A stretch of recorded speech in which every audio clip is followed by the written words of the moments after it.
And welcome back to the third round of Formula Challenge by rFactor 2 and TraxionGG. We're here at the Nürburgring for yet another amazing race, I'm sure. 45 minutes of action coming your way. Myself, Cameron, Roger, bringing you through the action today. And it's not Rennie today, it is Ewan O'Leary. So welcome, Ewan. Yeah, thanks very much, Cam. Just stepping in for Renee for this race, but I'm very glad to be here, and looking forward to it. Lots of different things to play out over this circuit, so we'll see what happens.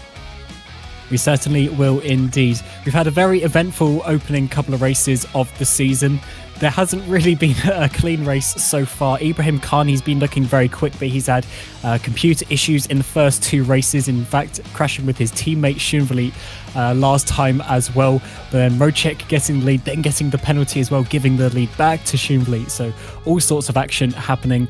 And hopefully the drivers can have a little bit more of a calmer race for them. But hopefully for us, we get a nice action-packed one as well. But I think, Ewan, as we get towards the midpoint in the season after today, we're really going to see the sort of top 5, top 10, and who's going to be challenging for the title. Yeah, I think so. It's a real high-pressure situation, I think, here in Formula Challenge this season, because it's not like a GT Challenge where effectively 10 could go through into Pro for the next year. It's only a very select, 4 who could actually go in to Pro next year. So it's a very high-pressure situation. We've got some iconic circuits, and we're halfway through the season at the end of this race, which makes it very, very important. And a couple of the circuits coming up, Indianapolis maybe just doesn't apply, but Zandvoort definitely overtaking very difficult. So points are going to be quite difficult to make up there as well, and as they are kind of at the Nürburgring. So we really are entering a high-pressure point of the season, we're really going to start, as you say, we think are going to be going into Pro, and also find out who's just going to be missing out, unfortunately.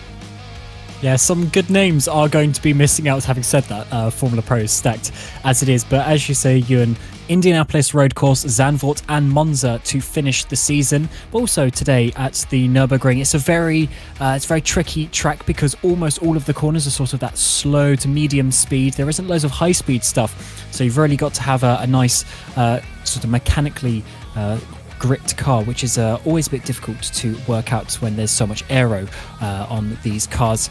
But today we're going to be having a 20-minute qualifying session where they're only allowed 6 total laps, which basically means you can do one single 4-lap run, or what we're going to see pretty much all the drivers do, which is 2 hot laps. And those 2 hot laps, they put a lot of pressure on you, and you really need to be getting those times in as soon as you can.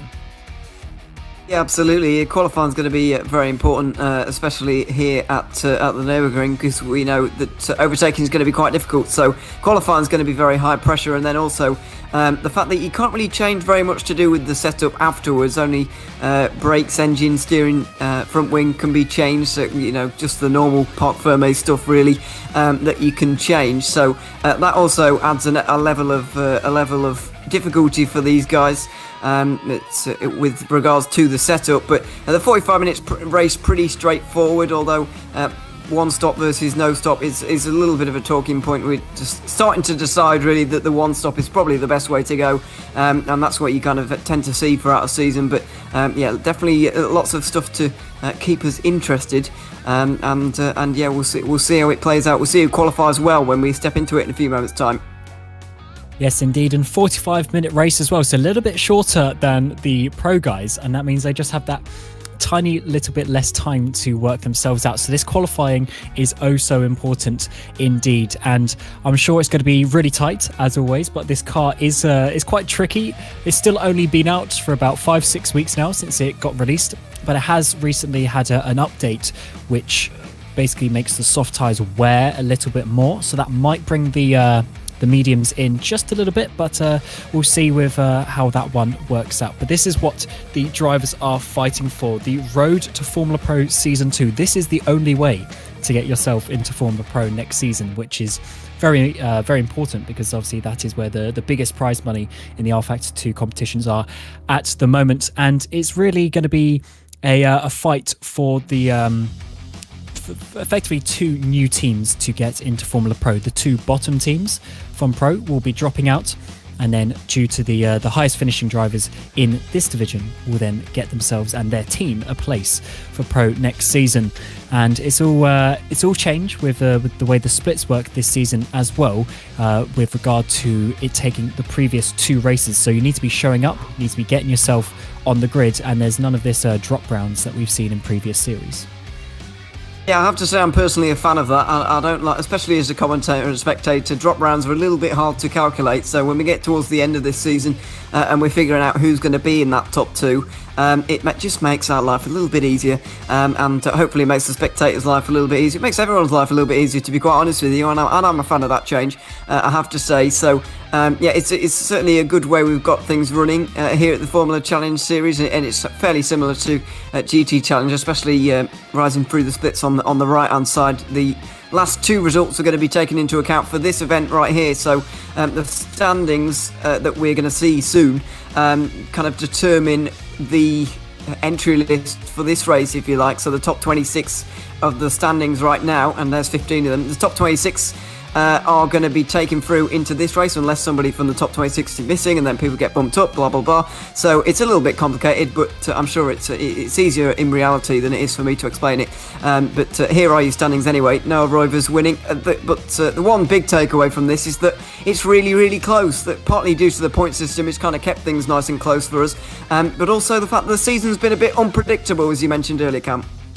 Yeah, it certainly has, and with the way the point system works, once it gets down past 3rd position, there's only 1 point per driver. So effectively each position is worth a point, and therefore if someone's 5 points ahead of you, you basically need to beat them by 5 positions at some point. And with it being just those 3 points at the top of the table, literally anything could happen with still 4 races left to go before we get towards the end of the season. So it's going to remain nice and tight. And unfortunately, for instance, like Colin Sporky had a bit of a bad race last time out. Ibrahim Khan as well, suffering. So he's going to have to do a lot of work to get himself further up the grid. But the way it does work is it allows certain people to come up. So Aidan Millward there, he was up in 16th place. He was in Split 2. Then having a good race back in Spa has meant he's actually up into Split 1 now. So he got a 10th position last time in Silverstone, and he's once again up in the top split. So let's see what he can do. So hopefully we're going to get a nice close battle towards the end of the season. And as you can see there, there's only really 15 points for the top 7 or so. So it's really all to play for. Yeah, it absolutely is all to play for, and let's not forget those top 2 spots are the most important, really. And you know, in 7th place, Laurent Kizamakers is only 12 points behind that top 2, that all-important top 2 position. So yeah, very close indeed. And yeah, I'm very much looking forward to seeing how it plays out, really, because it's been fantastic so far this season. And yeah, hopefully, I want to see a little bit cleaner racing, maybe a few less crashes would be nice, but. Obviously, the high pressure situations and not many places to overtake, you do kind of expect these kind of things to go wrong from time to time. But rFactor has been sky high so far this season, which is absolutely brilliant to see. But we're just stepping into qualifying right now, just over 12 minutes left, and not really too much happening so far. We've got a few representative times starting to come in, and Ibrahim Khan back to where we're used to seeing him in the top spot there with a 27.3. Yeah, he's certainly the pick for pole position, already 0.3 faster than his Zancho teammate of Schumvliet there. I would expect that those two are pretty likely to get themselves on the front row of the grid, but we'll have to see how it works out. We can definitely expect times to get into the 1 minute 26s. However, the grip is a little bit less here than what it was for the Formula Pro guys, which does exaggerate the gap between the series just a little bit, but still a low 27 is still a fairly respectable time, and I'm sure we're going to see a lot of these times come in fairly shortly. It's just because, as we said, when you're limited on the lap count, you want to make sure that you're doing it as late as possible, because the grip is increasing once all of the cars start to go out. Yeah, and just for reference, by the way, in the race, we're probably going to be seeing high 27s and low 28s eights or a little bit, as you mentioned, because of the rubber, maybe a little bit slower than that because of the rubber and whatever. But yeah, it just distorts things a little bit.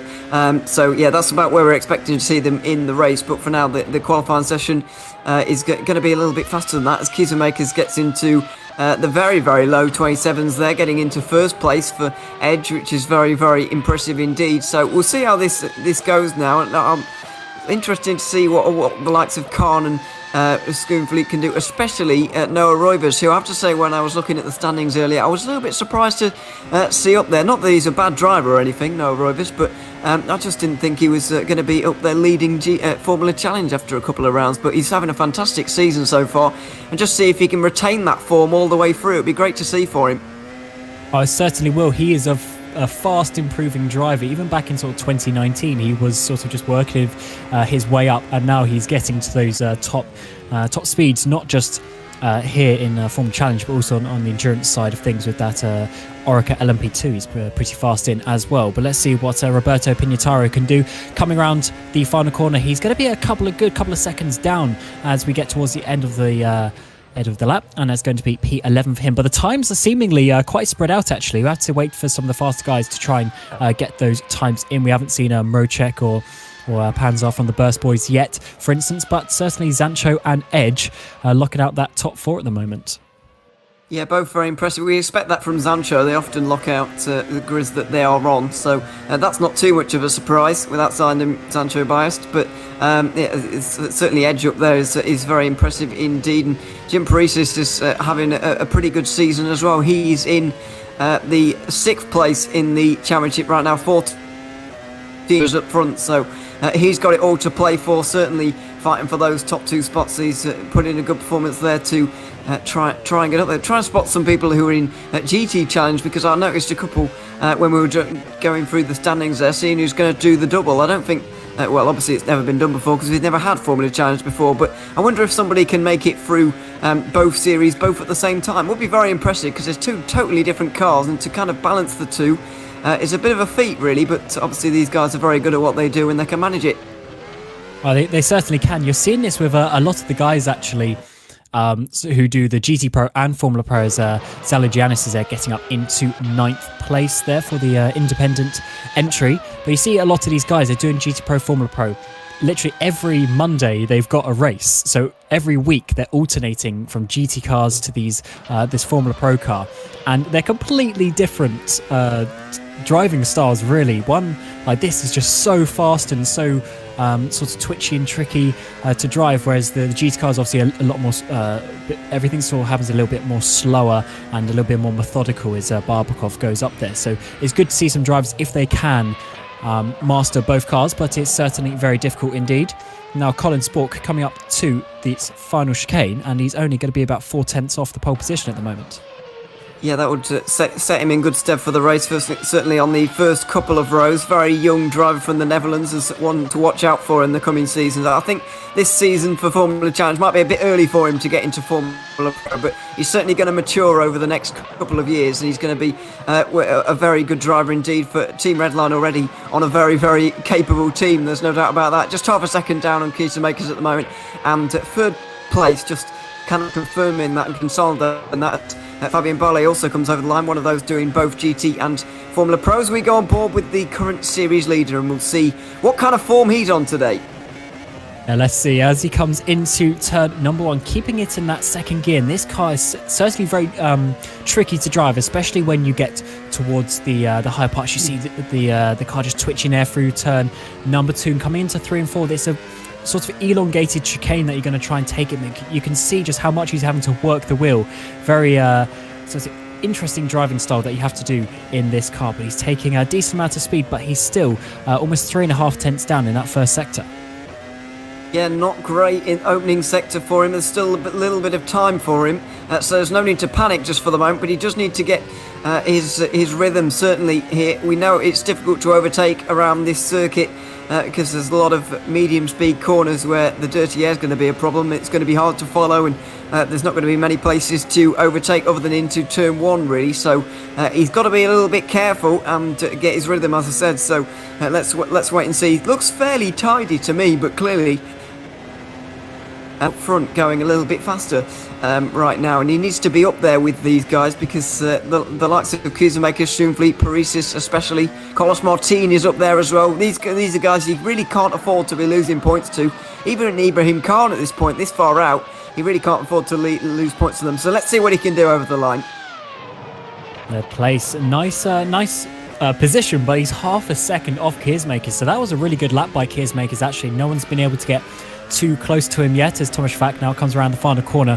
He's going to be a good couple of seconds off the pole by the time we get to the end of it, and that is going to be 13th place for him.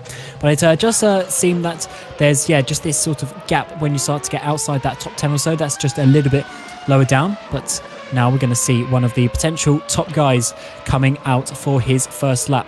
Currently in 24th position, but he's yet to do a lap. David Mrocek of Burst Esport, he probably could have won last time out, but unfortunately he got a speeding penalty when taking a pit stop, so he had to come back in again to serve, I believe it was a stop-go penalty that he had, and sliding there out of 10-6, and he's going to be just losing a bit of time with that one, but he's very close to pole position in that first sector. Yeah, he's doing pretty well, and he's been driving quite well this year, actually. I have in anything that he's been driving, he's really stepping up his game, certainly in these recent months. So it wouldn't be a surprise to see him in Formula Pro with Burst Esport getting another team into there. So we'll wait and see if he can do that. But he's only 4 points off of that at the moment. Schoenfleet, let's see what his second sector time is. Still not far away from that pole position. So let's wait and see over the line what he can do. But yes, certainly. Oh no! Just gets on the brakes a little bit too towards the rear, maybe you could say, and spins it around into chicane. That was looking like a good lap, and he's going to be disappointed that's gone down the drain. Yeah, that's certainly going to be getting himself at least up into the side, inside the top 10, being a solid first lap there. And then he could have pushed a bit more on that second lap, but now he's only got one lap remaining.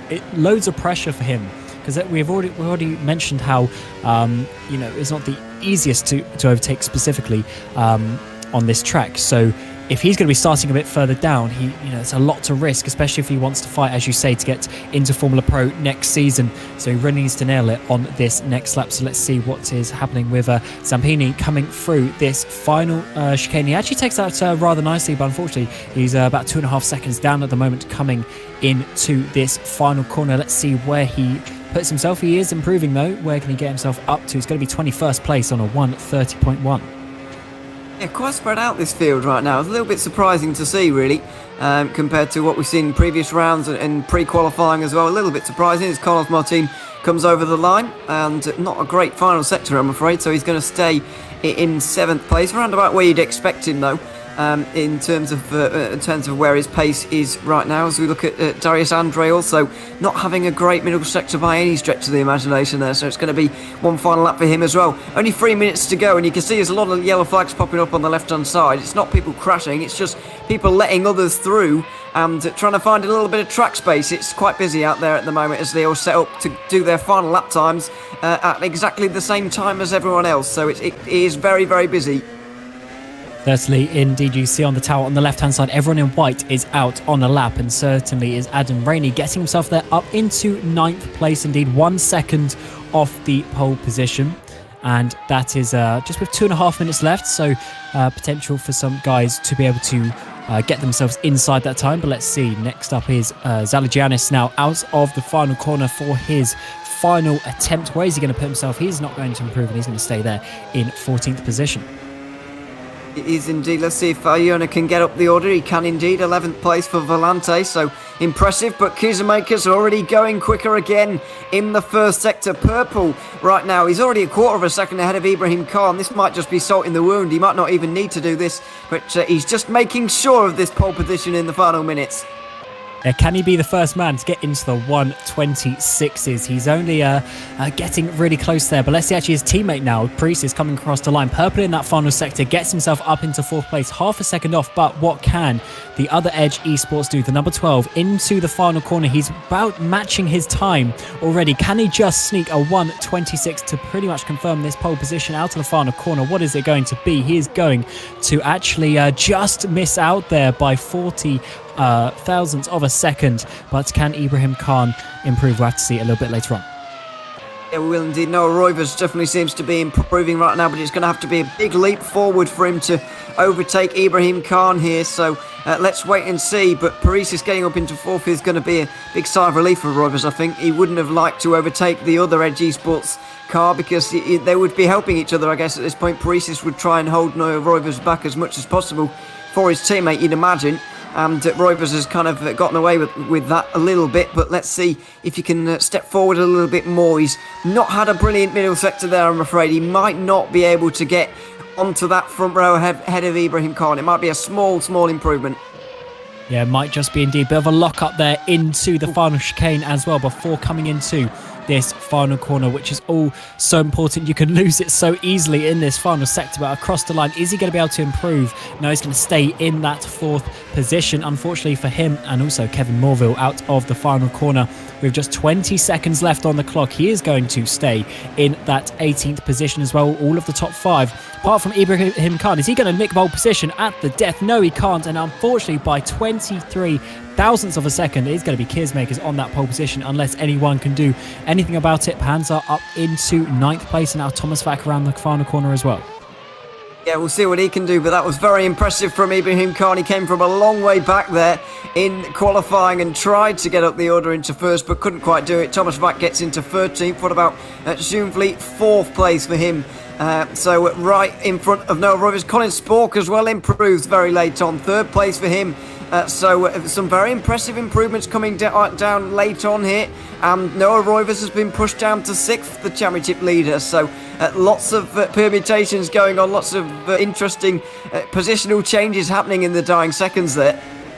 And Pignataro now round the final corner. He's going to stay in 22nd place. And also Mocek getting up to 4th there.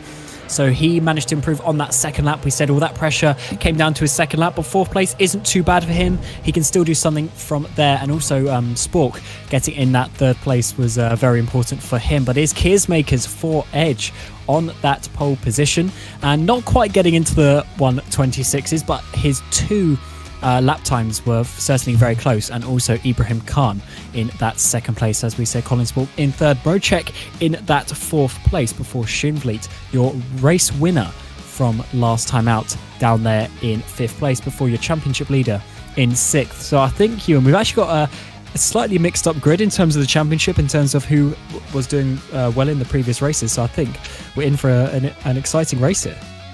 Yeah, I think we definitely are in for an exciting race. It's all the usual suspects you would expect to see up there. There's no real surprises in terms of the top 8, 9, 10 or so. You would say that all of those guys, very good drivers indeed. You expect to see them there. They're just not necessarily in that order that we see in the championship there. Roivers is down 6th, a little bit out of position. Schoenfleet is gaining a point on him at the moment, but not very many. Mocek another couple. The one making real strides is Kizmakers here. He could very well be leading the championship as they come out of here today. The point system is quite heavily weighted towards the race win. You get 5 points over 2nd and 7 points over 3rd, and then obviously it's 1 down from there.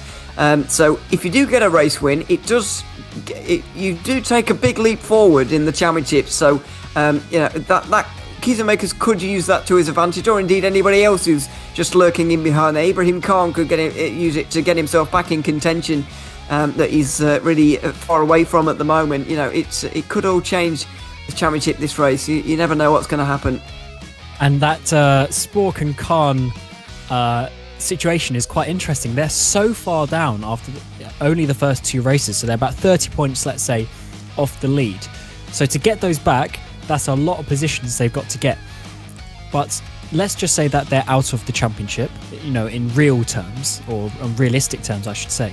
But them getting, in place of all these drivers at the top of the championship, they're going to be taking points off people and making that 1 point gap effectively 2.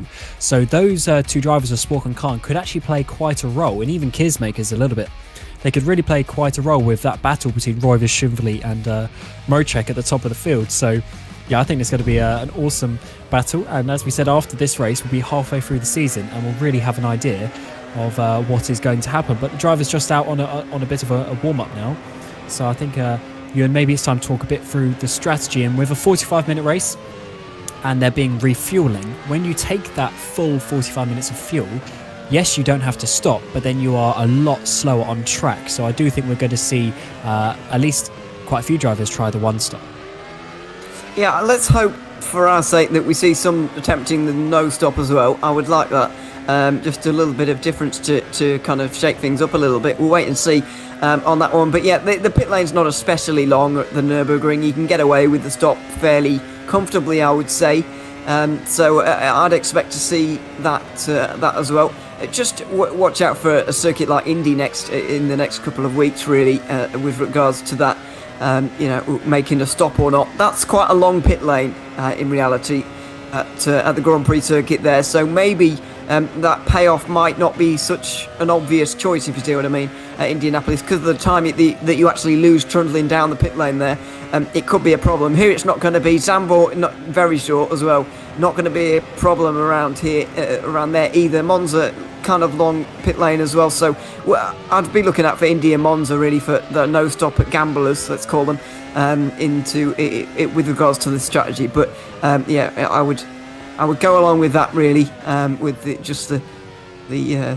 the 22 minutes of fuel or whatever it's going to be for them in this race. It's just to keep the car a little bit light, keep it a little bit more responsive, and that's what we've seen so far. We'll probably see that again. I think one of the main also points for this race is the difficulty of overtaking compared to some other circuits. We saw at Silverstone, especially in the pro race, we saw some of the two stoppers work, and I can actually tell you just from information that I have sourced, a two stop in the pro race was on paper quicker, but obviously everyone did a one stop because they want the track position. So here we'll have to see how that one works out, because obviously a one stop in the pro race is still 30 minutes of fuel, whereas here it's 45, and the car's going to be a lot, as we see a nice slow-mo there of Keersmakers getting the chicane wrong. So 45 minutes of fuel, you're going to be a lot slower, and when we mean a lot slower, we mean even up to 2 seconds a lap slower than what you could be doing. So it's going to be very crucial to get that strategy right, and with just how close it is, I think that strategy element could be what is very important, especially considering that the softs have a bit more wear now, and you might have to choose mediums, which obviously are a bit slower if you do that. Yeah, we'll wait and see on the tyre compounds as well with regards to choice, but it's always very difficult to kind of comment on what the paper says, if you see what I mean. It's all well and good calculating these things, and it's not like a very long 24-hour race. You can simulate a 45-minute race, no problem. You can try all different kinds of strategies really in one evening, to be honest, and it's good practice for you as well. So some of these guys will definitely have done that. We'll definitely have tried the no stop, one stop, maybe two stop, different tyre compounds of course as well over the length of the race. They'll be trying those out, so I'd imagine these guys know exactly what they're doing at this point in terms of planning their strategy and things. It's just a case of I worry sometimes about we talk a lot about these simulations and what the paper says, but I worry sometimes that these guys aren't flexible enough in these races. A situation may arise where your original strategy might not be as advantageous anymore. If you're stuck in traffic or something, you might want to do something a little bit different. If you're out front, then maybe your strategy changes. Maybe you stick to the plan, I don't know. But I do worry sometimes that they're not going to be flexible enough. It's going to be, because as you mentioned, it's so close. Strategy is going to be very important. In my opinion, you can't go in with one plan expecting it to kind of work out exactly by the book. You've got to be flexible, have a plan B, and kind of have some kind of race knowledge, I would call it. Just some strategy knowledge. Just be flexible and making the right calls on the fly, which is very, very difficult. Yes, that is probably the hardest bit really about racing, is actually the strategy side of it, especially in the sort of, I guess, modern era, you can call it. Strategy is just so important because now there are so many drivers and teams that can get to that top level. You really need to make sure that you are getting everything out of your car and out of your performance, and you just need to work out what is the quickest way of getting to the finish line. This driver on screen, Colin Spork, he was that driver to try that and make it work in the Spa race, and we'll have to see. I would say definitely the the one-stop is the way to go. Drivers will be trying to make that one-stop work. And for those looking out for some tyre differences, you see that all the drivers always, Barbakov there goes for a big spin into the barrier there. That is not nice. If he does that in the race, hopefully he'll be all okay. But you see most of the drivers here, they have the white sidewall tyres. That is the soft. If you see the yellow sidewall, then that is the medium. And that is, I would say, somewhat unexpected if a driver uses the medium. So it's certainly something to look out for if they try that. But as Ewan said, you do want to see these drivers who have a bit of a different strategy trying to make something work. Yeah, I certainly hope so. It would be good to see the different strategies playing out. It's all well and good having kind of unexpected for the viewer. You know, we've not really seen Formula Pro or Formula Challenge before. It's all a little bit new to spectators and commentators alike. So that is all interesting or whatever. But you would like to see different strategies coming out in the race. It's just about how different teams approach it, really. We'll wait and see who kind of goes for a different strategy. But I'll be interested to see how the team play starts to work now. We're getting, as you mentioned, to the crunch point of the season, halfway through after this race. Are the teams going to be getting behind one driver to propel themselves into the top two? Are they going to protect their own interests at this stage? I'm thinking about guys like we're on board with right now, Carlos Martin. Is he going to be trying to defend from people so that he can take points off of Noah Royber's rivals, or is Carlos Martin going to try and stay as close as possible because he's only 21 points adrift from his teammate right now? Is he going to protect his own interests, or is he going to help out his teammates? His teammate. This is the kind of thing that we're going to be talking about over the next few weeks, really, with regards to this championship, because after all, it's only the top two that nominate a second driver and go through into Formula Pro next season. Yes, very, very tight indeed. And as you say, for the team side of it, I think you really do have to focus on that team side, because ultimately you do need to, especially in Formula Challenge, you do need to focus on that one driver to get themselves up. Because even if Carlos Martin finishes, say, 5th, 6th in the championship, as long as Noah gets into that top two, then Carlos can potentially join him in that team in Formula Pro next season. So they do need to at least be looking at that, and hopefully they can sort it out. Edge, one of those teams that's actually just that little bit further behind because of Quizmakers having a couple of issues here and there so far this season. So they're obviously a driver that might have to do a similar thing, but certainly it's what you need to be doing in both the Formula Series, is really focus on the team aspect. And I do like that you have to have a bit of team play in there, because it always makes it quite nice when you have a couple of teammates fighting together. Absolutely, it's as well. If you've ever driven in this kind of format before, it is quite nice. The camaraderie that you get between you at this point is quite nice as well. So there'll be a lot of that going on. And of course, in some of these bigger teams, like I would say Netrex and Zancho and whatever, these backup drivers trying to help other drivers get towards the front. You know, you kind of want to be showing yourself to get that seat in Formula Pro as well. You want to be selected by your team as well. So there's all that to come into play as well. A little bit of team politics as well, I guess, that's going to come into play over the next few weeks. But let's wait and see what this race brings. Not long to go now. Soft or mediums, what strategy they're going to go for? 1 stop, 2 stop, 0 stop? Wait and see. Yes, indeed, as we have the drivers getting towards the grid, and as you saw there on the screen. But let's firstly go through the grid. So we've got Quizmakers, Khan, Spork and Mrocek on those top 4 positions. And I think those 4 are going to give us a really close fight indeed. And interestingly, 4 different teams as well. Before we have Schumfli in 5th, Roivers there in 6th place, Parisis and Carlos Martin rounding out the top 8. So here we're starting to get some of those teammates trying to work with them. Then Panzar in 9th place, Vagianis in 10th before Rainey and Lopez Arjona rounding out the top 12.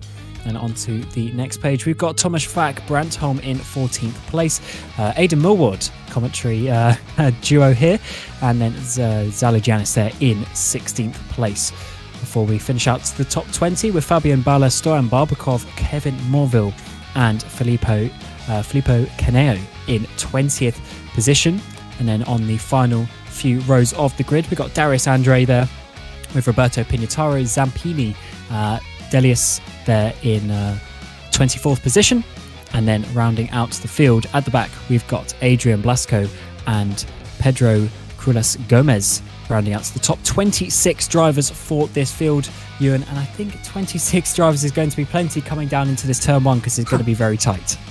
It always does tend to be that way. It kind of funnels down, and it sometimes doesn't always go smoothly through there. So yeah, let's hope that it is smooth. But we're not expecting it to be. It's a very tight corner to our first. A rude awakening, you might say, into this race. So yeah, they're going to have to be on it right from the off pit, and obviously it's one of the best opportunities for you to make up positions, and guys further down who haven't had a good qualifying are going to be starting to realise that I really need to get up the order early on here, because otherwise there's going to be no chance for me to get up the order because of the difficulty of overtaking. So yeah, let's wait and see. But there's already some politics going on here. Kizamakers has been allowed to go miles out front by Ibrahim Khan here. He's a good he's miles away, backing up the field as if he's on pole position himself right now. So yeah, a little bit interesting to see. Kizamakers is going to be sat there forever, waiting for everybody to get onto the line here. But yeah, it shouldn't faze him too much. Let's hope not. Anyway, he's got a lot of time to compose himself here. Yeah, he certainly does. Yeah, in theory, Khan should be a little bit closer. I would assume there's a rule on that one as well. But yeah, you see, Kizamakers is going to be sitting there quite a while, but hopefully he's got everything in check and it's not going to be too much of an issue as we get the drivers now coming to the grid to start this third round of the Formula Challenge. It's getting very close at the top of the championship, and it's going to be very interesting to see what these drivers can do at another race here. They're still really learning the car, and it seems Kizamakers is on top in qualifying. But who is going to be on top when we get to the race? Khan, he's had a couple of issues so far this season, but certainly one to look out for as we get towards this midpoint in the season after the 45 minutes here. So let's see what happens as we have the final couple of cars coming on to the grid, and then we will get the lights. And when they go out, we'll be racing. So we've got 3 red lights, 4 red lights, 5 red lights, and away we go for the third race of Formula Challenge. Who's going to get the best start? It seems Kizamakers is already coming to the inside, but Khan is trying to get there as well before we have Spork now trying to go around the outside. Might actually be able to get on the outside of Ibrahim Khan before there's a couple of issues in the background. We've got one of the spinners there, and Khan has got himself back up into P2, but no, he hasn't, because Colin Spork is once again coming down the inside. There's a bit of contact between the two coming to turn 3, and Khan's going to go wide. That's going to allow Mocek now to come up into the top 3, and who's actually going to be able to come out on top of that? I think actually Khan's been able to get better exits, being able to get back up into that top 3, but Roivers there in 5th place, and Ewan, it seems to be a frantic start already. Yeah, very frantic start, especially in the back and at the front as well. Khan was shoved out a little bit there, and he's lost a place to Spork already. He was getting quite aggressive through the Mercedes arena, but no, I didn't see anything that you would say was unjust or unfair or anything like that. It was just hard racing at the end of the day. Kizamakers has made a very good start, and he's made a run for it already. Here, Colin Spork is trying to chase after him right now, and just in the background there, did see a couple of spinners. Zampini, I think, has been around. So has Yalo Giannis. I think I saw a white and pink car spinning around at turn number 1. So yeah, there were a couple of problems further down the back, but everybody's still in the race, which is a good thing. Yeah, certainly that is always what you want to see. And here we have 2 of the NetRex guys. So Martin, I think he dropped a position or 2 there. We have his teammate Rainey now getting up into 9th place, which is, I think, a position higher than what he started on the grid as well. So fair play to them, getting some improvements indeed.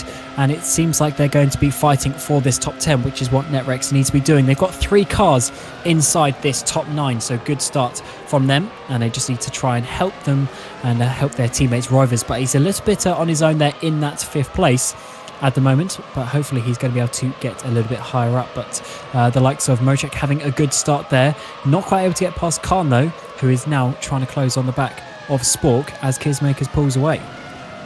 Yeah, absolutely. 3 guys who are not really in contention for the champ, or they're not in the top 5 or 6 at the very least, are out front 1, 2, 3 right now. Mocek is going to be gaining a singular point on Roivers at this stage, but for the moment the championship leader has done a very good job kind of marshalling his way through these opening couple of corners here, and of course he's got in front of Schumvliet, which is very, very important for his season, turning the tide almost and extending his championship lead at this point.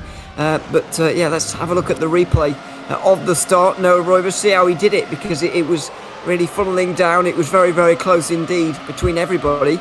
But in the end, he's come out on top in this one, or at least he's managed to get a position. So down the inside here, Mrocek gets a little bit loose on the entry to turn one there, which kind of blocks off Schumvliet a little bit inadvertently, and it allows Roivers to have a go himself here. That was Colin Spork and Ibrahim Khan getting into contact. Nobody at fault there. I think it was just racing between them, getting a little bit aggressive.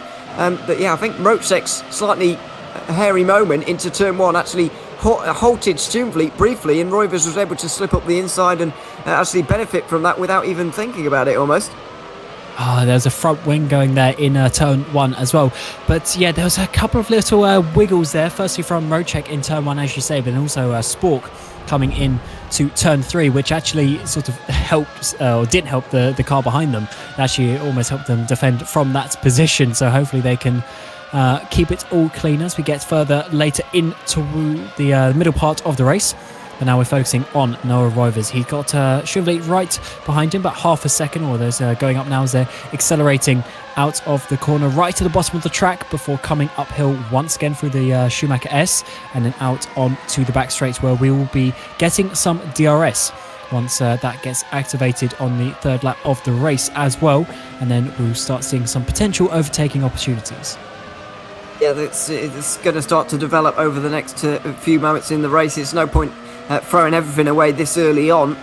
No point getting desperate at this stage in the race, so we're just going to see a little bit of biding of time. But I think if anybody's going to be going for it in the next, other than this move, we're about to see with Robin Panzer forcing a bit of a mistake there, and behind Millward going over the curbs there as well. Glad we caught that one on camera. But if anybody's going to be getting aggressive up front, I think it's going to be Ibrahim Khan here, because he's certainly got the pace. He's all over the back of Colin Spork right now, but Spork's just holding him back a little bit, and if Khan wants to win this race, he can't sit behind the Dutchman forever. So if anybody's going to be making a move in the top sort of 10 or so, I would expect it to be Ibrahim Khan in third. Yeah, he's been really the benchmark so far. So we've almost seen some side-by-side battling here into turn number 2. We've got Canero down the inside of Darius Andre there into turn number 3 and 4. Can he get it around the outside then, or is Andre going to be able to hold it on the inside? He does, and that's going to get Ballet a bit of a run now up towards turn 5, but it's not going to be quite close enough there.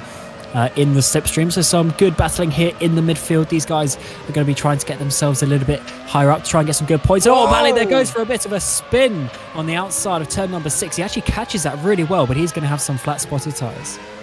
Yeah, those tyres going to be really damaged after that, I'm afraid. Just to getting a bit eager really on the throttle there and dropping it on the exit. He saw the mistake from the guys in front and thought, I'll have a bit of this, but got a little bit excited on the throttle, I'm afraid, and gone for a spin. Managed to keep it going, fortunately, but not great as Robin Panzar's trying to make a move again. He's looking pretty racy as well. Actually forced a mistake from Padas Vaginis in the opening, or in the last lap, over the chicane. So we're see if he can pressure him into another mistake or indeed make a move himself. But currently, just being this close, not quite close enough, especially when most of the guys in front have got DRS as well. Yeah, certainly indeed. Although Panzer there actually pretty good on the brakes, catching up quite a lot. And just behind him is Aidan Millward up into the top 13. He did get a top 10 back in Silverstone, but firstly let's get a replay here of Bala. He was actually having a fairly decent exit. I don't know if that was the dirty air or maybe just a little bit too eager on the throttle. We're just going for the spin there, which was not overly nice for his race or his tyres. But Aidan Millward up in P13, doing good. He's made a position as well, because I think he started in 14th or 15th place. So he's got himself up there on the back of Robin Panzer, who's not too much of a slouch either. So really fighting with the big boys here is the fellow commentator of ours. Yes, he'll be in action 4 days, I think, on GT Pro once again. So, driving it here today and doing a good job of it, up a couple of positions from the start. Robin Panzer, one of the biggest losers in the top 15, losing 3 spots after a 9th place qualifying, but no real big movers and shakers inside the top 10. It's further down where you start to see mistakes from the likes of Barbakov, unfortunately, who was the driver who lost front wing in that opening corner there, so that's why he's dropped 8 spots. But on board with Ibrahim Khan at the moment. We're about to see why it's so difficult to overtake around here, because in with the DRS and being relatively close to Colin Spork there, Khan really couldn't do anything, and so he's just sitting behind for now. It's just a matter of patience at this point, and when that patience kind of snaps, when you decide eventually the moment is going to come, that's when we're going to see the move being made. But you can definitely see Spork starting to mirror drive just a little bit, because he's losing that little bit of time to the leader. Yeah, it's always a difficult point in these first sort of 5 or so laps of the race, where everyone's on, obviously, fairly low fuel, especially if they're doing this one-stop strategy, and also the tyres haven't really worn too much yet, and everyone will have pretty much the same tyre wear as well by this point of the race. So there isn't really that difference. Once we start seeing some of the drivers maybe damaging their tyres more than their rivals, that's when we'll see some drivers maybe wheel spinning out of a corner, giving them the driver behind the opportunity with the DRS, because that's really the main point with the DRS, it being more of a helping hand, I should say, rather than it just being a slam dunk overtake. So it will certainly be possible, and even into this final chicane, it's just you have to get that just that extra 10th or 2 closer as you come to the previous corner. But Khan getting actually very close now. If he can stay close into this final corner, he might have a bit of a run. Yeah, he struggled to stay close for that final corner really, but has he stayed close enough? I think maybe not, but he's got to look in here if he wants to make a late move on the brakes. Can he go deep enough into the braking zone? It's a difficult one. Side by side, Colin Spork's going to have the inside for the Mercedes arena, though. We'll see if he can hold on. Ibrahim Khan around the outside, and he can't get there for the moment. So that's the first move really being made, and Ibrahim Khan shows that not easy by any stretch of the imagination. Couldn't quite do it there. Yeah, this first sequence of corners is actually really good for battling, because you saw there, if that was just a normal hairpin, Ibrahim Khan probably would have had the position, but that turn 2 really invites the person to hang it around the outside of turn 1. But let's see what Lopez Arjona was doing here. Out of the final corner, almost doing what Fabian Balla did, but managed to actually save that. A little bit of an overcorrection, but manages to then bring it all back in, and that is going to allow... that's how Aidan Millward and Robin Panzer, etc. got past him. That must have been a few laps ago, because that was what we saw a bit early on. But you see here, Millward coming out the final corner and seeing that Volante car, giving him a nice easy position. Yeah, that's the best thing to see as a driver, really. Just someone going slowly that you could pick off very easily indeed. It's a bit of a dream, really. So that's unfortunate for Lopez Arjona, because he's going to have to work hard to get all those positions back now. But obviously they're didn't need any second invitation. The free just went through there. So let's wait and see. Turn 1 again. Spork versus Khan again. And I'm expecting a similar thing. It's all allowing the leader to get away, but Khan just wants to get through. However he can manage it. He's a little bit closer this time. Brakes a little bit later, but Spork fights a little bit harder all at the same time. He's got the inside line for turn 2 again. And it's almost like watching a replay, only this time Khan is trying to hang it around the outside through 2 and 3. If he can hold it here, he's got the inside for 4, but he can't quite. It's inviting pressure from behind as well. This is not good news for the Zancho driver, because Mocek, Roivers, Schumfleet and Perisis almost all there, all involved. And it's the pressure starting to stack up on everybody up front right now. And Keersmakers is just running away with it. 3.5 seconds, almost 4 seconds in the lead. He's having the time of his life out the front there. And Spork, he is losing a bit of time here battling, so it's hard to say from the lap times. He is a second slower than Keersmakers at the moment, but with the battling, obviously they're going to lose time by doing that. So it's hard to say whether this is purely him just being a bit slower, maybe from a slightly heavier car or something like that. We'll have to find out when we get towards potential pit stop phase. But Khan is definitely the quicker driver at the moment. He's able to hold it so much closer at those important corners, such as out of the final corner, and in a few moments he's going to be able to get that chance again. But if he starts battling too hard, Mocek and co are going to be coming right behind him very easily. Yeah, that's what we saw a couple of laps ago. Mocek nearly stuck his nose in there and tried to get involved with Khan. So yeah, he just definitely doesn't want that. He wants the position off of Spork, but he definitely doesn't want he doesn't want Mocek involved in any way. He gave it a little up to the inside on that occasion there on Colin Spork, but nothing doing for Ibrahim Khan once again. This is the point now where you start to wonder, can I do anything in the pit stop cycle, as Lopez Arjona tries to gain back some of the positions he lost, skates it in under brakes, very rearward facing brakes there actually, but he's got it stopped. And Aidan Millwood just giving him a little bit of extra space there to work his way on past, and I don't think he'd be too disappointed by that, because he knows that he will, might get him again later, but most of all I think he realises that Lopez Ayona's got a little bit of extra pace, and if they don't battle, it's probably the best for both of them. So that was quite civilised between the two, but it's certainly less civilised up here, and it's very, very aggressive indeed. Spork Khan getting more aggressive with each other almost every lap, really. Let's hope it stays clean. I'm sure it will do, because they're very good drivers, actually, these two. And it's certainly entertaining for Mochok and whatever to watch on from behind as well, to see if they can pick up the pieces from anything that might happen.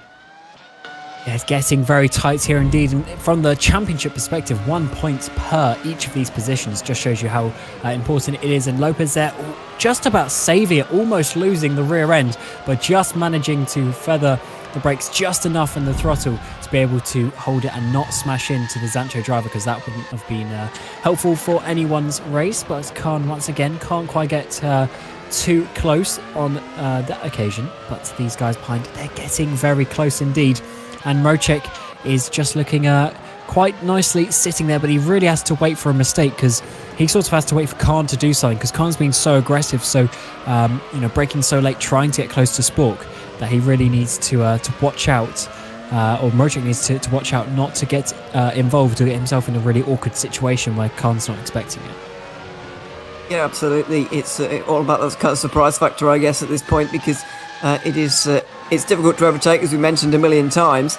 You've got to kind of get somewhere unorthodox to have a look in, really, at some point. So let's see what happens. But we talk about this battle as if it's the most important thing that's ever happened in this championship. At the end of the day, there's only real 1 point separating these guys, especially third on back. It's only 1 point separating these guys, so you're almost tempted, or I will be almost tempted, to just sit here for the moment.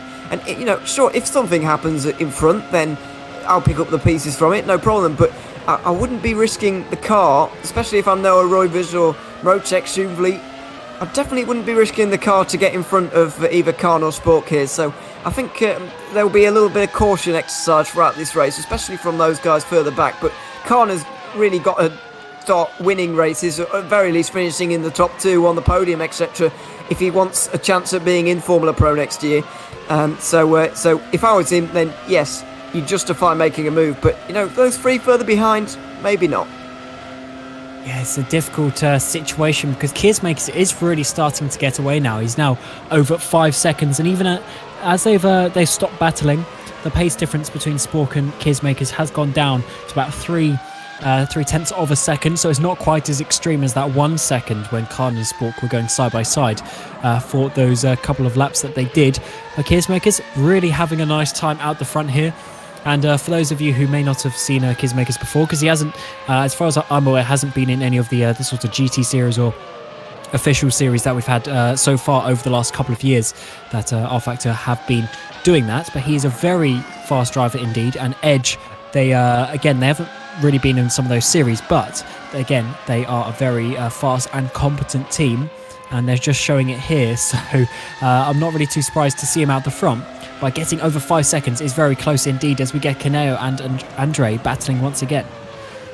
Yeah, these battles going on further down the order are also happening. There's a lot going on, because there's a lot of battles going on up and down the order, but can't show them all, unfortunately. But Kaneo was looking very pacey there, but couldn't quite get through on Andre. Used to seeing Kaneo in kind of prototype cars. He's pretty quick in them, but seemingly doing all right in Formula Challenge at the moment, as once again, it is like watching a replay. It really is between these guys, because Khan gets really, really close to Sport, but not quite able to make the move. Over the next 5 minutes or so, we're going to start to see pit stops, but is somebody going to go long? Is somebody going to try and go early? Try and do something different? I feel like somebody in this train has to, because not everybody's going to even be able to make one overtake in this train here the way it is, especially with the DRS and everybody getting it. So surely somebody is going to roll the dice. They have to at some point, but the issue of pitting this early is where you come out, because you're just going to come out into traffic at the moment with how it is. That's why sometimes you have to wait, get a bit further. And I do wonder, I don't think Spork is going slow enough that maybe he's trying a zero stop. We'll have to find out. But I think maybe what he's doing is having a little bit more fuel, so he will effectively get the overcut. So once Khan and Co pit behind him, yes, they'll be on fresher tyres, but they'll be on heavier fuel. So the undercut in these refueling situations isn't always the best. Sometimes the overcut is better because the lack of fuel that you have, even though you've got worn tyres, the lack of fuel outweighs that.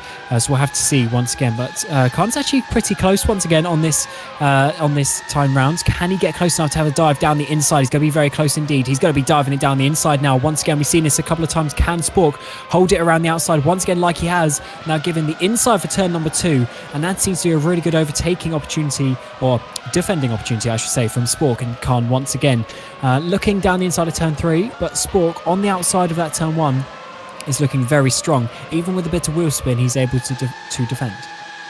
Yeah, tried something a little bit different there, did Khan, and went for the crisscross at turn 2 for a dive at turn 3, but didn't really work out, and I wouldn't expect to see him do that again because it's actually brought in more pressure than he actually was able to put on to Spork there, so I don't expect him to see repeating that, but I really thought that was it for Spork then, especially the way that Khan was sending it in under brakes. Once again, it seems very confident on them into the downhill turn 1, which is always very tricky, and of course that slide on the exit as well. Even though he had the inside line, you start to worry for Spork that he was going to lose that, but in the end, the inside line through turn 2 seems very, very powerful indeed. We've seen it a couple of times now.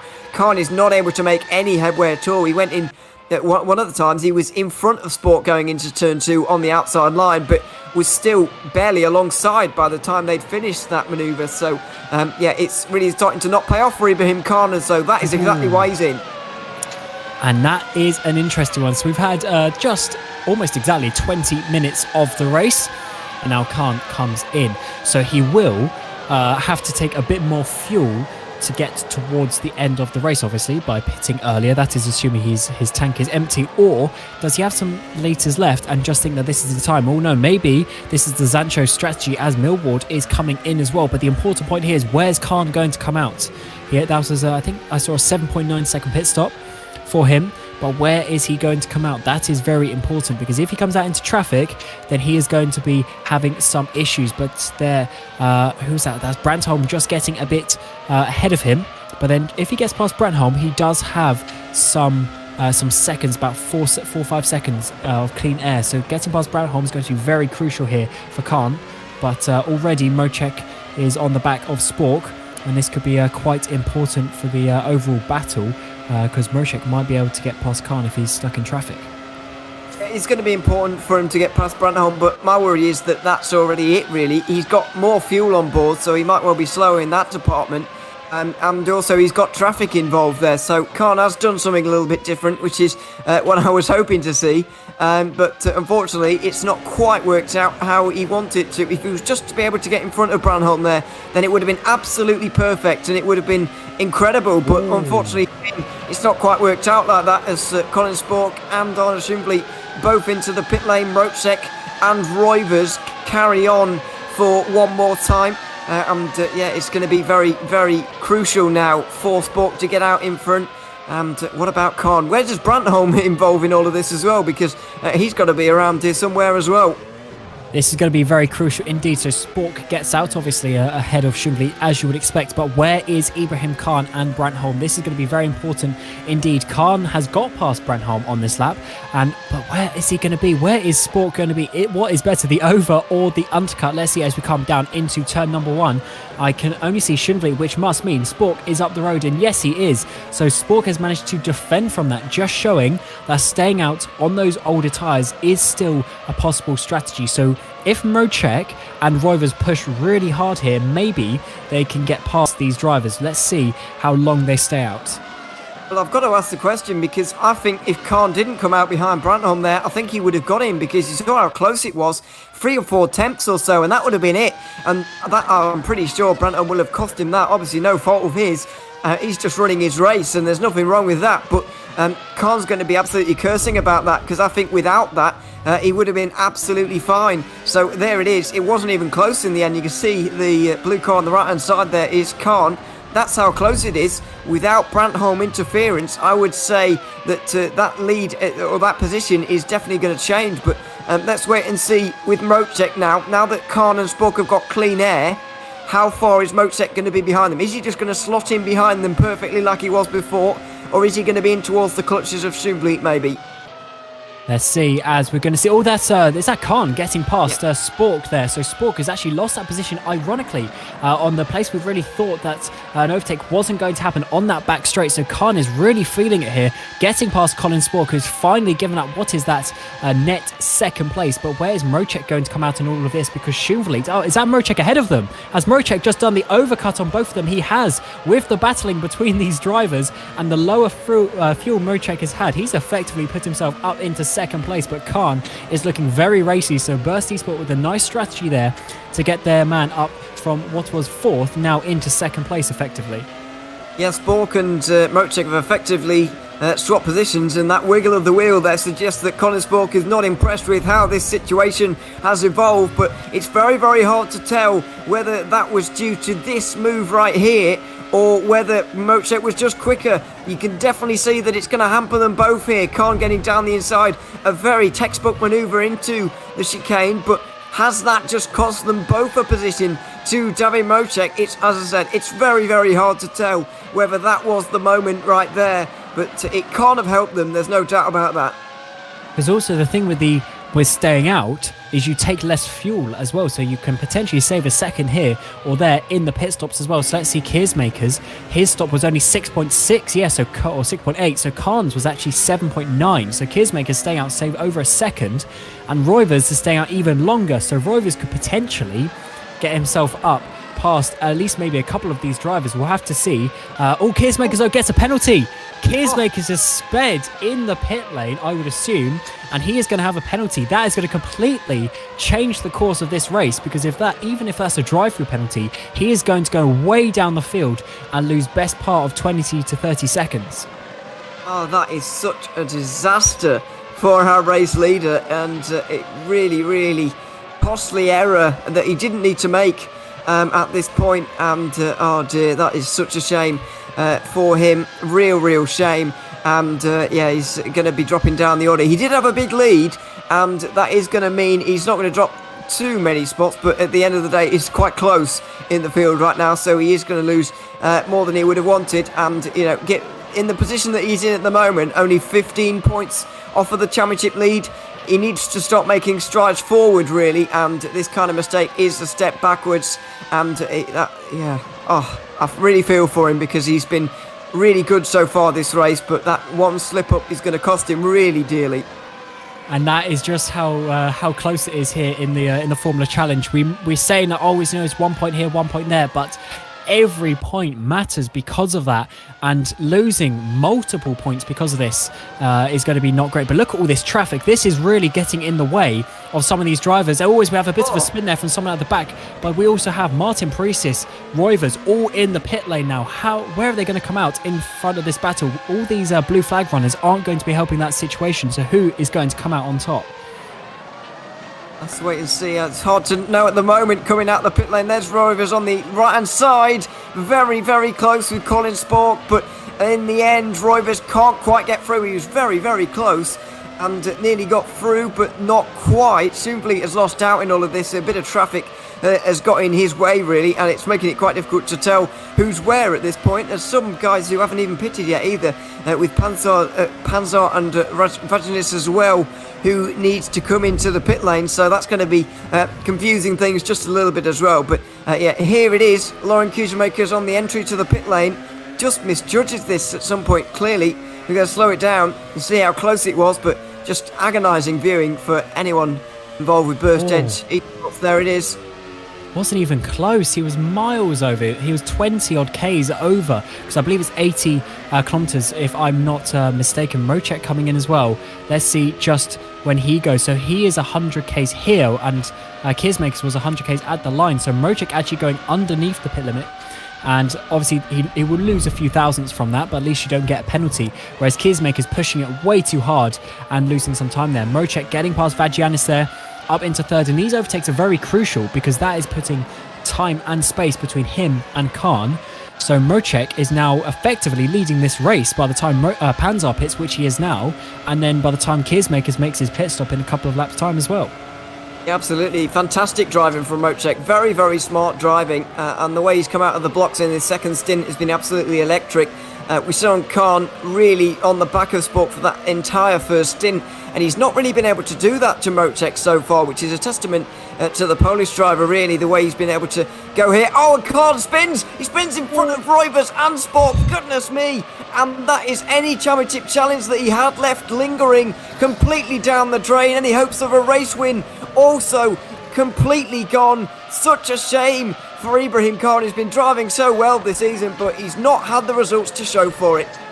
And can I just say, some really good reactions from both Spork and Roivers to avoid that, because that could have been a huge and a very important crash had they done that, but they managed to avoid it, and that is great for them. But unfortunately, Khan once again having a couple of issues here and there, and he really could be fighting for this title, but unfortunately that's the third race in a row that he's having a few issues. And now Roivers is really starting to get on the back of Spork as well. I think Spork just lacks a little bit of pace in the race today. He did a good qualifying, but it seems he's just not quite as quick as some of these drivers up the front. Just not quite there, yeah. He's agonisingly close, really. Clearly in qualifying he was pretty good, but over the race pace distance, not really on it at this point. So yeah, he's been a bit of a block in the road here. But at the end of the day, he's still in second place. He will be in second place at the end of all this. So he must be pretty pleased with how this is going. So yeah, let's wait and see. Anyway, Roivers is trying to get past Sport, because if he were to be able to, he would protect his championship lead from Mocek, who's really starting to bang on the door of that lead of Roivers. Yeah, it's getting very close indeed. Let's see a replay here. This is Mocek on the inside of Vagianis, completely braking Vagianis and getting through nicely there. And that is a very important overtake, because that was very clean, so he would have lost barely any time, and even with the DRS and slipstream he might have actually became net zero or even gained a bit, as then Khan going just getting too much weight transfer on the outside. You can see already, even on the entry, the car just wasn't really feeling it, and it was going for a bit of a spin. He's still in 8th place, to be fair, so he hasn't lost too many positions as such, but he has lost a lot of time, because the gap between him and Paresis is almost 10 seconds, which is going to be very difficult to make up with only 15 minutes remaining. Yeah, absolutely. That's a huge margin, and that's not going to come down on his own, I'm afraid. So, yeah, that's an unassailable lead for these guys up front, I would say. And Mocek's heading towards unassailable lead kind of territory as well at nearly 4 seconds. Unless Roivers can really do anything about Spork right now, then I don't think that gap's going to come down over the next part of the race, last 15 minutes of this race. So let's wait and see. But championship leader on the back of Spork right now. Surely this is the time now for him to make a move. Yeah, there's going to be a big dive down the inside there. He needs to make this work, but we know just how Spork likes the outside, so Rob's going to be pushing him up, a bit of contact, and Spork is going to be able to hold on once again. The outside of that turn 1 being so powerful in defending, and Roivers really tried to push him, push his line a bit wider, but Spork wasn't having any of it, and that bit of contact actually just helped him. Help Sport get a little bit of a better exit, with Roivers having a bit of a correction, and he's going to have to try that once again. But Roivers is certainly the quicker driver here, but once again Spork is very capable of defending. He's been defending really well so far this race, very respectfully, but also very firmly at the same time. So he has been driving well, but frustratingly well for the guys trying to get through on him, and he's had guys trying to get through on him in almost the entire race so far. So yeah, it's a bit frustrating for Roivers right now, but as I said earlier, for the sake of 2 points, I definitely wouldn't be making contact with Sport like that. Just we saw into turn 1 on that occasion, getting a little bit too risky for my liking anyway, through turn 1 for Roivers. He's still gaining points, a point on Schumvliet at this point, and he's losing a future Mocek, okay, but it's not a disaster for him as Kiersmakers comes into the pit lane and stops in his box to serve his penalty. Very, very costly indeed. Probably going to come out around the top 10 maybe, but let's wait and see. Here comes Roivers down the inside of Spork. It may be this time he can make it stick. Should Spork out a little bit wider, but is it wide enough? Well, yes, just about, because Roy was able to swing it around the outside through turn 2. Oh, and get it, but no! Sport goes for a spin, and that's a remarkable save, because he's got it back going again, but Carlos Martin's gone straight into the back of him and lost his front wing. Oh, how has that happened? Roivers just about managing to make a move work, but unfortunately getting a bit wiggly and actually making contact with Spork there on the exit of turn 2. Spork he couldn't really do too much more than what he did, really, I would say, from that view. And Carlos Martin so unlucky to lose his front wing, and that has meant that Schumvli now on the podium and Paresis up into that 4th place, which is very important for Edge, because Keersmakers is now down in 9th place after that penalty. But Roivers, we'd have to see a replay of that, but I think that might actually be just his fault. I think Spork was in a fine position coming out to turn number 2, but I think it was Roivers who was the one making a bit of the issue there. But he's just going to have to try and do his best now, because even if he's going to get a penalty, that's just going to happen either way, and he needs to try and negate that as much as he can. But even if it is a racing incident, that's just so unfortunate for Spork now, who was defending so well. Yeah, absolutely. Very unfortunate indeed. It could have been a lot worse for him, let's be honest. Let's have a look from the onboard view of the Team Redline driver on the inside line here.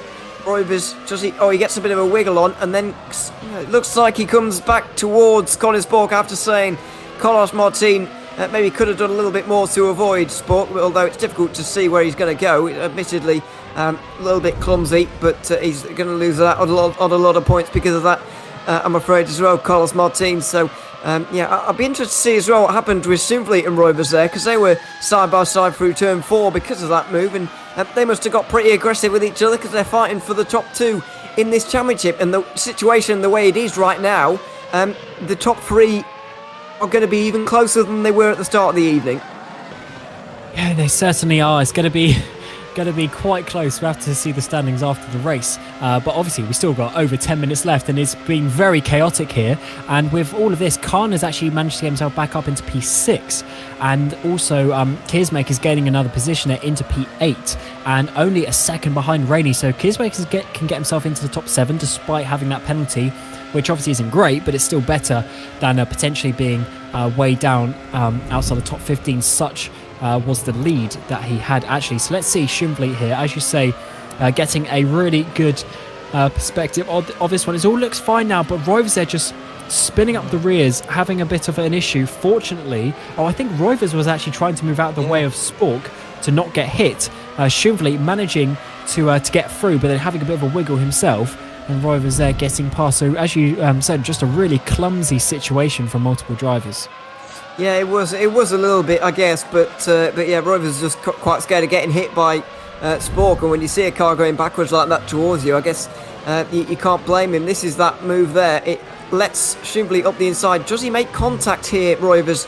Yes, that's where the wheel comes from. So, bit of contact, very slight contact, but there was contact to unsettle the Sancho car there. Now, I wonder if that will be looked at in any capacity. Will Schumvli feel aggrieved by that one, and will he report Roivers? Will he hold something against Roivers because of that? We'll wait and see, really. But yeah, it's interesting moment, because that was definitely our championship leader getting his main rival getting into the side of him, and a little bit of contact, a little bit, yeah, it's interesting moment, let's put it that way.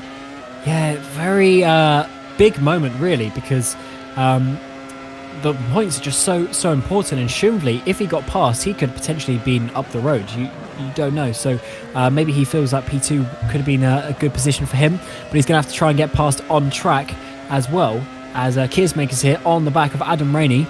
So Netrex getting their man up into this 7th place at the moment, but here comes the edge driver of Keersmakers in the DRS, just closing in, which is what that back straight DRS is really good at. It's closing you before you get here into the main straight. But now let's go up to the front. Jim Paresis side by side with Schumvli on the outside. Who's going to be on the top as you come into turn number 2? Paresis on the outside. Does he have the grip? Unlike Roivers did earlier, he manages to keep it in a straight line, but that means that Schumvli is going to keep that position, and Paresis almost there getting himself onto the podium. Yeah, both of these obviously will want the position, and Schumvli is going to try and stay in touch really with Roivers. I think it's more important for Schumvli because Paresis is in a battle to kind of stay in contention for these top 2 spaces, whereas Shimbley is going to be pushed out of the top 2 at the end of the day as things look, but it's going to be the difference between being 5 or 6 points behind Noah Roivers by the end of it. So yeah, let's wait and see on that one. But this is also a very important battle. Lauren Kiesemakers, who's been the fastest driver on this circuit all day long, but unable to make his way past Adam Rainey for the moment. This was his most recent attempt at doing so, late on the brakes, but he comes for a little bit too far back and can't get the traction at all off of turn 1 to make any impression on the NetRex driver in front. Yeah, he just sent it too much over that apex curb, and you can't really see it from that angle, but it is a huge drop down that curb. It's a really big drop, and he just couldn't get any traction. Let's see what he can do coming up into the final chicane. He's going to be getting closer once again. But this is the important part. How is your traction out of this chicane, then out of the final corner, which will determine whether you're able to get past into turn number 1. He's certainly able to stay close, and as you say, he's been the fastest man all day. But let's see in the slipstream, how close can he get? Adam Rainey defending pretty well so far, but can Laurent get himself down the inside? It's going to be a dive on the brakes once again. Another NetRex driver is going to have to concede the position. A bit of contact there. And that is both cars off the track, so not the cleanest overtake in the world, but the Edge driver up there into 7th place. Yeah, it wasn't the clearest, but you do need to get your elbows out in this series to try and make moves. Even though it is an open wheeler series, you don't often see that. You do kind of need to get your elbows out and make up positions in that way, and obviously he's going to be very frustrated as Kiesemakers with himself, so he's not going to have very much patience with everybody else, and you'd expect that at this point. So 7th place for him. He's 7th in the championship right now. Might gain a couple of spaces because the likes of Spork and Khan started the day behind him, so he might be able to make his way inside the top 5 at the end of the day, but compared to what it could have been, it's a disappointing day for him. Oh yes, certainly. He's not going to be overly happy with that one. And even now, up into 7th place, he's got so far to get up to Ibrahim Khan as well. And he, despite Khan having issues, so that just shows you how much how much Kiesemakers has lost. So he's going to be kicking himself with that one. But let's go a little bit further back on the field.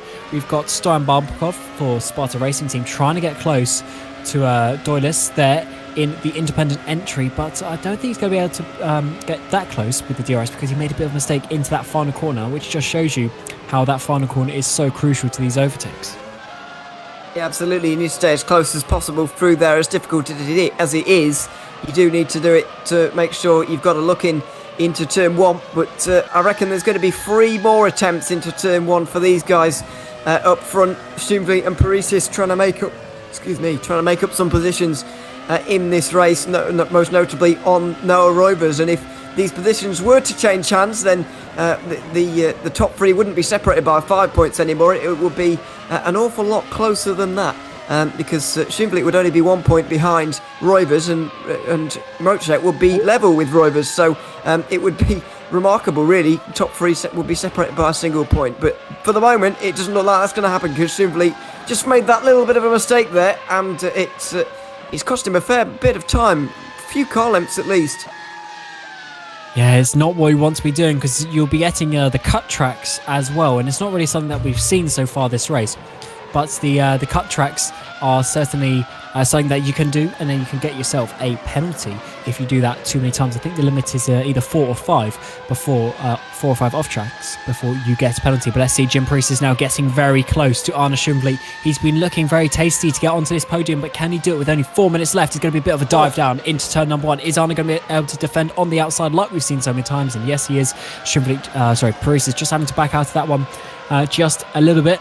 And for his sake, he's holding on to that P3, which is going to be quite important. As you say, he's only 3 points behind Roivers, so he needs to be trying to get all the points that he can. Fantastic defending there, by the way, from Shumvli. Really whipped it round the outside and judged it perfectly. Paresis had no reply, really, and Shumvli was able to lose minimal time, as this is a replay of Alejandro Lopez-Ayona trying to brake on the curb there, unfortunately, and just going straight on, because it's not got the best braking performances, curbs, and he's going to try. I think that's our very own Aidan Millward who's just gone through on him, so we'll see if Lopez-Ayona can get through immediately. Not quite for the moment. He's going to stick behind and try in the final minutes maybe to make his way through. That was very weird. I've never seen that before, but just broke on the exit of... Yeah, well, I would almost suggest technical failure, but he's back going again. Yeah, we'll find out afterwards, I suppose, what happened there, but I've got no clue. Oh, we got cars off into the final corner as well, so loads of chaos happening here. But yeah, that, as you say, that looked like a bit of a technical issue for the Zanch car that we believe was Aidan Millward. But as you say, he's going back again, so not too sure. But we do have one DNF actually, which was at Gomez, I believe. But there was a car off into that final corner. I didn't quite see who it was. It might have been Darius Andre actually. But yeah, all this sort of little bits of action happening up and down the field, which is good to see, but you don't want to see cars going off the road, that is for sure. So let's see Aidan Millward here. Does his brakes spike, or he went into reverse, so he had a reverse, sorry. That was interesting. He must have had a double paddle press, because when you press double paddle you go into neutral. But here we see Noah Roivers now getting past some lap traffic, and this is not going to be helping Schumvliet at all. No, getting in the middle of them, and let's hope it gets out the way through the Schumacher. It's not really, I'm afraid. So Schumvliet is going to be slowed down here a little bit again and try and get through into the next couple of corners, and does indeed. But that's put another couple of car lengths between him and Roivers at arguably the most crucial point in the race so far, because we're about to go on to the final lap. At the end of this one, I believe it's going to be a little bit close, but I think it's going to be the final lap coming up right now. So Schumvliet has only got one more chance into turn one, and for my money, he's not close enough to make an impression on the championship leader. Oh yes, final lap time, as you say. Mrocek just crossing the line, and he is going to be there in plenty of time for this to be the final lap of the race. So this is the final chance into turn number one. There'll be only one DRS zone after this, but Paresis has really dropped off, and Schumvliet's not really close enough either. So the top four staying in the same order, but we still have most of the lap to go, and the guys just getting very close indeed, as we see Adam Rainey now trying to hold on with Robin Panzar coming on the back of him. Rainey's been losing quite a bit of time over the last few laps. Can the burst driver get himself down the inside? No, he can't. Just a bit too far away, and this could be quite crucial for their championship hopes, at least finishing in their respective positions in the championship. But up towards the front, I think those top three drivers are going to be staying in the same place. It's going to have to be a very big send into the final chicane. Yeah, and as I mentioned earlier, I don't think if you're one of these three that you really want to be making that kind of move. Jim Paresis is a little bit far adrift right now in terms of this championship. He's 11 points behind Schumvliet. He's going to be 12 at the end of today, and you know, about 15 off the top two. So maybe he would make a move, but I don't think any of these three are silly enough to be making silly dive bombs into the final chicane of this race. At the front, it is David Mrocek of Burst Esports. He almost had the win in Silverstone, but unfortunately threw it away with a penalty to himself. But today it was a penalty from Keersmakers that has gifted him the lead, along with a really good strategy, good pace, and it is David Mrocek to win the third round of Formula Challenge. So congratulations to him, with Noah Roivers coming across the line in second place and Schumvliet in third place to round off the podium, with Paresis in a good result there. Robin Panzar dives it down the inside. He's just about going to make it into the chicane, but Adam Rainey goes across the chicane actually and holds on to that 8th position. So that's quite an interesting one, because Panzar did just about make it, but Rainey there going to be holding on into that 8th place. But a bit far ahead it was Colin Spork, after that bit of an issue earlier, getting that P5, which he will be pretty happy with. So let's see a replay actually of this dive down the inside. So actually Panzar sort of pushed Rainey across a little bit, as Rainey was still just about there, so maybe that wasn't too bad indeed, but it seems like Rainey sort of came out on top of that one. But Ewan, that was a pretty hectic race once again, and once again we saw issues for the leader that made someone else win who we didn't really expect.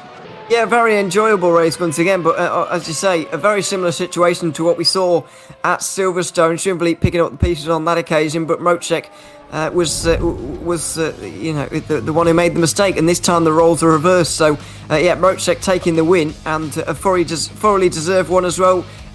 Closes in that championship margin to Noah Roivers and Arnaud Schumvliet, finished 1, 2, 3. Jim Paresis was there as well, Colin Spork rounding out the top 5, as we just mentioned. But yeah, a very enjoyable race, twists and turns all throughout. But yeah, I don't know what it is about being a leader in Formula Challenge, but it doesn't tend to give you very much good luck by the looks of things. that's literally 3 races in a row now where there's been issues for the leader, with it being Khan in the first 2 races, and now Keersmaker's here. There must be, as you say, something a bit weird about that one. But even here, look at that. Carlos Martin, 16th place, once again having some issues. The ones in Spa were, arguably they were his fault. He got a penalty for them. But today, with that spin from Spork, which is ironically caused by Martin's teammate, losing Martin the front wing as well. So yeah, all sorts of action happening up and down the field, and it's certainly been a crazy opening half of the first ever season of Formula Challenge, and I think that's going to continue as we get a bit further on into the season with Indianapolis next time out. But I'd love to see specifically the standings here, because Mrocek was he was 7 points behind, so he's only going to be 2 points behind Roivers now, and then Shumvli I think lost another point or another 2 points, so it's going to be very close between those top 3 drivers as we head towards the Indianapolis road course in a couple of weeks' time. Yeah, there's going to be 5 points separating the top 3 going into the next race.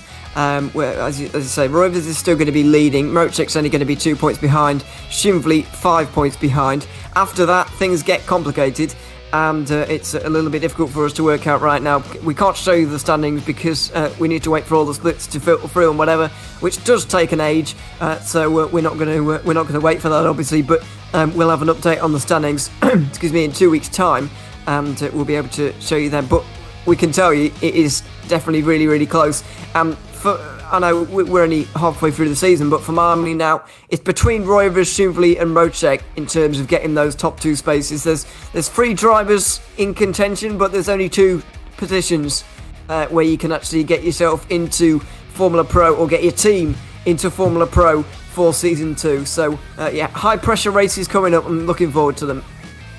Yeah, certainly indeed. So the action doesn't stop, because obviously we now go back to the GT racing. So on Monday we'll be going back to GT Pro, then GT Challenge next week, and then the week following that, on the 3rd of September, we'll obviously have the Formula Challenge. Then previously on the Monday we'll go back for the Formula Pro. So plenty of racing coming all the way towards October here for both the Formula and GT series on rFactor 2, powered by TraxionGG. But that is it here from the Nürburgring. It's been an eventful first half of the season, and I'm really looking forward to see what we can do.